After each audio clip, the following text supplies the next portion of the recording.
When people talk about preserving natural areas, they often emphasize protecting species that may be medicinal or benefit humanity in some other way. I dislike relying on such arguments because of the underlying assumption that biological diversity is only worth protecting if it benefits people in some way.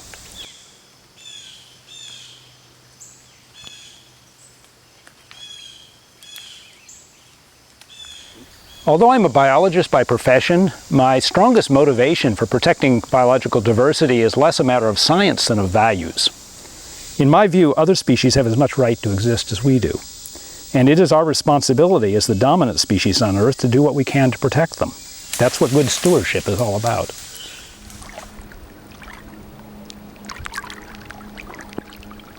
The Athens Conservancy started in 2002. It was John Naus's idea originally. He'd spread the word that he'd like to start an organization that was dedicated to preserving wild areas and green space in Athens County and vicinity. Our first meeting was at the Athens Public Library. There were 6 of us there, 3 of whom are still on the board. And those early meetings were pretty relaxed affairs. We sat around talking about the birds we'd seen and the plants we'd discovered, and we compiled a list of land that we would like to purchase for nature preserves. But that unpressured pace of the first year came to an abrupt halt in the spring of 2003 when we discovered that the trees here in Hawk Woods had been marked for a timber sale. It's not virgin forest, but it's as close to virgin forest as you'll find in this part of the state, with its big old tulip poplars, as you see behind me, and large oak trees. So spurred by the specter of losing Hawk Woods, the Athens Conservancy sprang into action. In collaboration with Athens Mayor Rick Abel, who was very supportive, we undertook a major fundraising effort. We were able to land 2 state grants totaling $500,000 and an Athens Foundation grant for $10,000 plus $40,000 in private donations. As a result of our efforts, Hawk Woods is now owned by the City of Athens, and it's also dedicated as a state nature preserve, which gives it extra special legal protection. The purchase also included the ridge that separates Hawk Woods from Sells Park, and that allowed us to build the first public trail connection between the City of Athens and Stroud's Run State Park. In 2004 and 2006, the Athens Conservancy used Clean Ohio grants to purchase 2 other properties that together form what is now the 75-acre Blair Preserve, which is surrounded on 3 sides by Stroud's Run State Park. It's almost like an inholding into the park. The Trace Trail through that preserve, which we completed in 2011, provided a new trail connection between Dow Lake and the city trail system.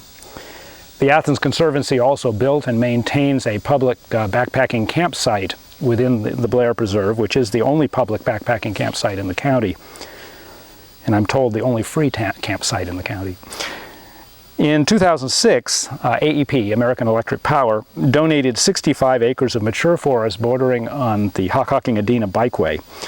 We named this the Bluebell Preserve because of the extensive patches of Virginia bluebell mixed in with thousands of trilliums and other native wildflowers. And many people visit the Bikeway in April to see this glorious carpet of flowers in its full bloom. It's really something to see. In 2008, we purchased a conservation easement on 269 acres of land about a mile east of Stroud's Run State Park. That land is owned by the daughters of former OU President John Calhoun Baker, and we have named it the Baker Preserve.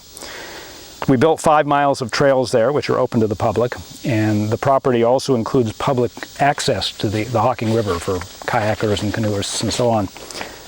Since 2010, we've been involved in a major rail trail project. We've used a series of Clean Ohio grants to purchase more than 13 miles of abandoned rail grade. The long-term goal is to connect the existing county bikeway, the Hockhocking-Adena Bikeway, with both the Moonville Rail Trail to the west, most of which is in Vinton County, and the North Bend Rail Trail in West Virginia.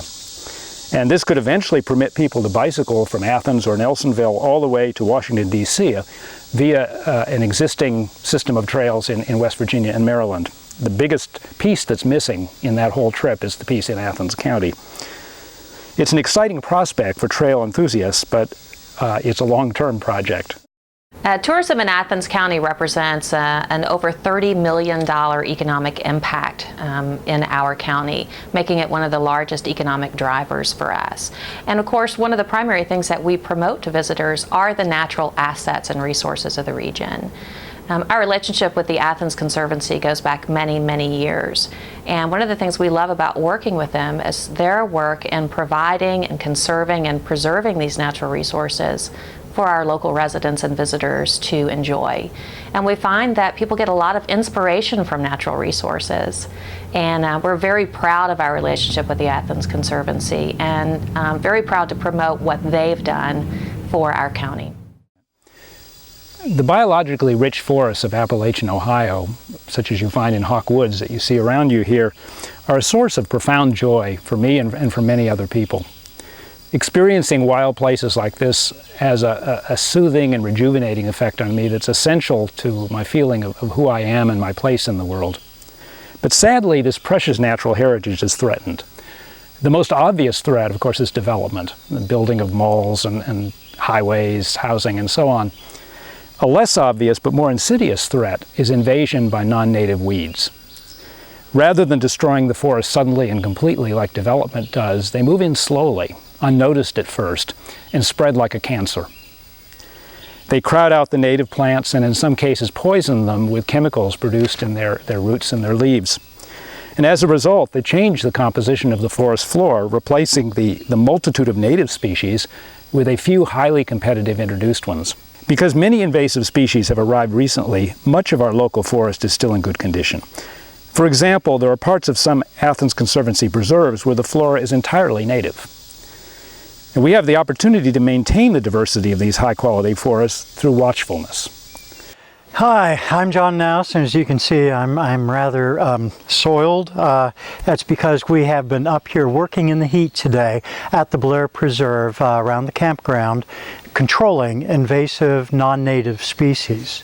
This property was logged about 20 years ago, and a lot of invasive plants moved in. The most serious ones here are Asian bittersweet, multiflora rose, Eurasian privet, burning bush, garlic mustard. And of course we have a series of garlic mustard pulls every spring.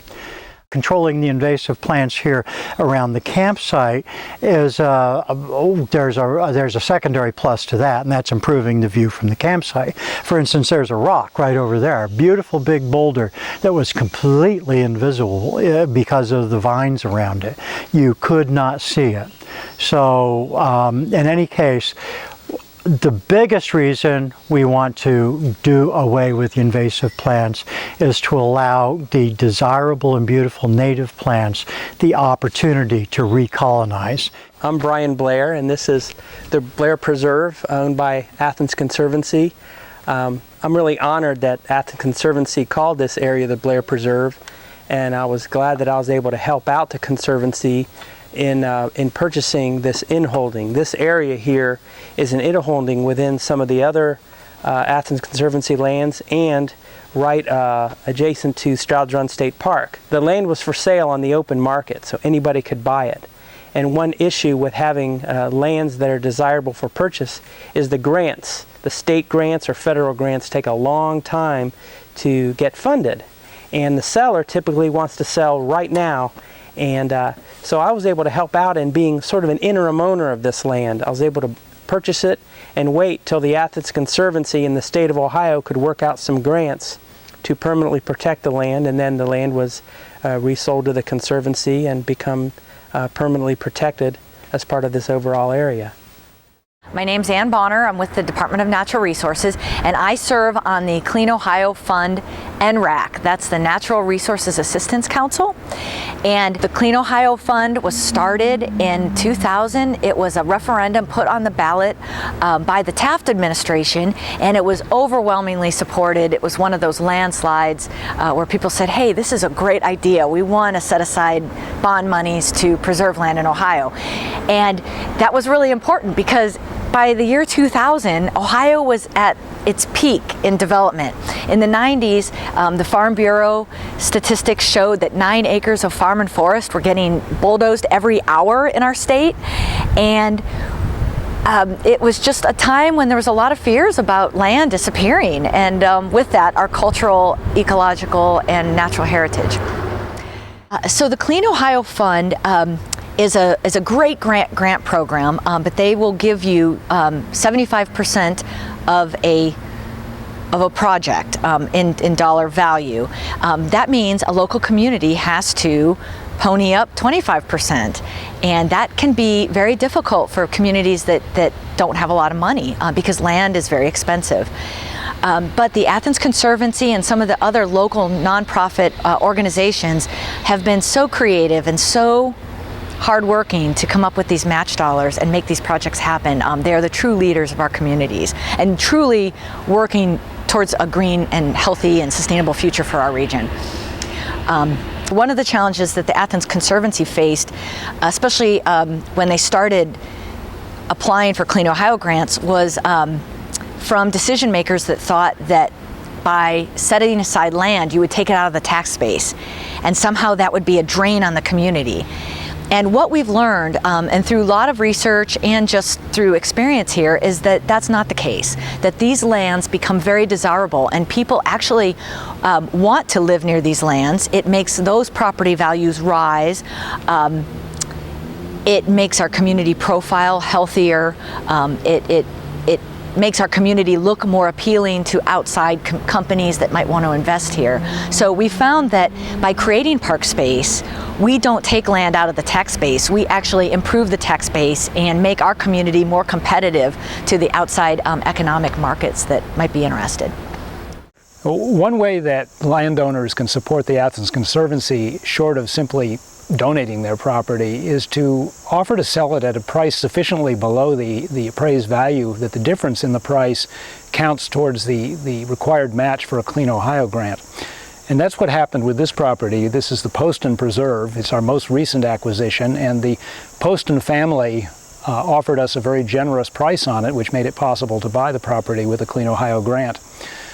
It's a property that we particularly wanted to get because first of all, it's an inholding in Wayne National Forest. It's surrounded on 3 sides by Wayne National Forest. And secondly, it borders on the Hockhocking-Adena Bikeway and the Hocking River, which are priority areas to preserve the scenery along. The Athens Conservancy does not just choose properties at random. We actually have a prioritization system that is largely based on the idea of priority areas. Well, I'm standing right here in front of Dow Lake at Stroudge Run State Park, and any property within the Stroudge Run watershed is within the Dow Lake priority area because we want to protect the watershed. There are a couple of other intersecting priority areas. For instance, the buffer strip between East State Street and Stroudge Run State Park is another priority area. The Hockhocking-Adena Bikeway corridor is another priority area. Completing linkages for the Athens-Belpre Rail Trail or for the Moonville Rail Trail to connect them both to the Hockhocking-Adena Bikeway are priority areas. Further protection of the Skunk Run Valley along the Athens-Belpre Rail Trail is a priority area. So we really try to aim for these properties. However, we cannot always purchase the properties in the specific priority area where we'd like to go next. We often have to simply rely on opportunity of properties, and opportunity, quite frankly, is about half of our prioritization in buying properties. Okay, well, what you see here is the Plains Preserve, and this was a different sort of project for the Athens Conservancy in that it didn't involve protecting some pristine forest. A member of the community approached us about the need for a bicycle connector to the high school from the Hockhocking-Adena Bikeway, which is down behind you there, because anyone biking to the high school had to use Johnson Road here, which is very busy and dangerous. So we applied to Clean Ohio Fund and bought 2 pieces of property in here, which allowed the county to then build this bike path connector through here. So there's now a safe way to ride to the high school for students and anybody else heading for the plains from the bikeway. At the same time, we were able to protect a wetland that you see back in here, at least a seasonal wetland, which can be used by the high school as a land lab, and I think is to some extent. We're standing on an abutment for the future Athens Belpre Rail Trail. This was actually a railroad in the early 1980s, and it was abandoned in the mid-1980s, and the original railroad was purchased in 1870 or thereafter, and constructed shortly after that, I imagine. And this abutment probably originally was sandstone, but has been refurbished over the years with concrete, and there's a sign over on this abutment dating from 1912, so it goes back quite a ways. The old B&O Railroad corridor goes between Athens, city of Athens, and Belpre, Ohio, which is close to Parkersburg, so that's why we're calling this the Athens Belpre Rail Trail. So the plan is to connect at the Belpre end to the North Bend Rail Trail, which will involve going through Parkersburg. That's not completed yet. And on the Athens end, of course, connecting to the existing Hockhocking-Adena Bikeway, and also the future Moonville Rail Trail, and possibly a connector to Columbus at some point in the future. The Athens Conservancy, in the process of conducting its business, has a great need for mapping, very detailed mapping, very accurate mapping. And so we have established a GIS system for our own use and for also public assistance. GIS stands for Geographic Information Systems, and it is a way of electronically using computer to do mapping. This is an example here of one of the maps that we've produced. We've produced many maps, and this allows us to better carry on our mission to be able to analyze land areas within the geographic region so that we know what's what. We also assist landowners who are interested in preserving their land or somehow doing conservation programs by enabling them to have access to these mapping services. We do the work, but we work with them to create maps for their benefit. We have also created a section on our website, athensconservancy.org, where people can go to access mapping resources for themselves. You can even download a free program called FGIS to do GIS mapping yourself. And we offer shape files and point to other places where other resources can be downloaded. People are always asking us how they can support the Athens Conservancy. There's so many different ways that you can do that, so I'm going to explain a little bit about how. You can become a member for $10 a year or simply donate money to help us protect open space by going to our website. Or perhaps you and your family own a beautiful piece of land that you've always dreamed would be preserved forever. There are so many ways to do this, and we can meet with you to discuss how. We can also accept donations of land with or without a home for the establishment of a preserve, or for sale or rent to support our work. We will meet with you to walk the land and survey it for quality and condition, looking at the forest type, the presence of native plants and animals, geology, location, etc., and we will let you know immediately if we believe that it's worth preserving. If so, we'll preserve it forever. You can also create a conservation easement on your land, which will permanently protect it while you continue to own it and even after you sell it. Another option is to remember us in your will. We can accept bequests of cash, stocks, bonds, land, and homes. Another way to help us is to donate items that we can sell, such as used automobiles or other items that are in good condition. We can also accept donations of trail building tools and lumber and anything else that could help us maintain our preserves. And finally, you may wish to consider volunteering your time by becoming a member of our board or our advisory board or a subcommittee that can help us with things like fundraising or publicity. And last but not least, every year we use many volunteers to control non-native plants on our preserve lands. This can be hard work, but if you love working outside, it can be very rewarding. So contact us if you'd like to know more about the many ways of helping us. Conservation easements provide property owners with a mechanism to ensure that the forest and other habitat on their land is protected in a natural state in perpetuity. I've found that some people who are highly motivated to preserve natural areas suffer the loss of special places that they loved as children. In my case, 2 woodlots where I spent countless happy hours as a child were destroyed when I was a teenager, one for a housing development and one to expand the sports fields for the high school. The intensity of my feeling of loss was comparable to, I think, what I might have felt at the death of a friend. I was very sad about it, and I was also angry. But in retrospect, I've realized that this loss was a formative experience for me and was instrumental in motivating me to protect natural areas later in life. I've heard similar sad stories from quite a few people, not surprisingly, because the relentless growth of the human population is leading to the loss of more and more special places. Fortunately, there are some communities where there is a collective will to protect natural areas. Athens is such a place, and the Athens Conservancy provides a means to do so.